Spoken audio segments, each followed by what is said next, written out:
জীবনে সত্যই ভালো থাকতে চাইলে প্রথমেই নিজের আবেগকে নিয়ন্ত্রণ করতে শেখাটা জরুরি। কারণ অতিরিক্ত আবেগ মানুষকে দুর্বল করে দেয়। যত বেশি কাউকে গুরুত্ব দেবেন তত বেশি নিজেকে ছোট মনে হবে। কারণ মানুষ আজকাল মূল্য বোঝে না, সুযোগ খোঁজে। সবাইকে আপন ভাববেন না, কারণ সবাই আপনার মতো ভাববে না।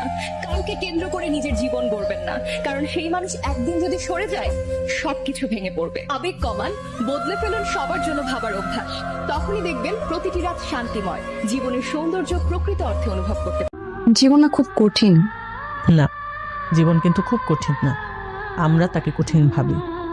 জীবন হচ্ছে প্রতিদিনের শিক্ষা। কেউ সেখান থেকে শিখে, কেউ হার মেনে যায়। এত কিছুর মাঝখানে শান্তি কোথায় পাবো? শান্তি তো কোনো জায়গা না, এটা হচ্ছে একটা ফিলিং বা সিদ্ধান্ত বলতে পারো।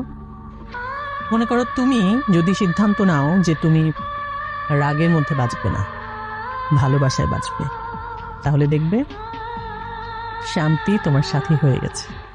কিন্তু আমি না আপনাকে দেখে খুব অবাক হই। আপনি সবসময় অনেক শান্ত থাকেন, দেখে মনে হয় যে সবকিছুর মাঝখানে আপনি শান্তি খোঁজেন।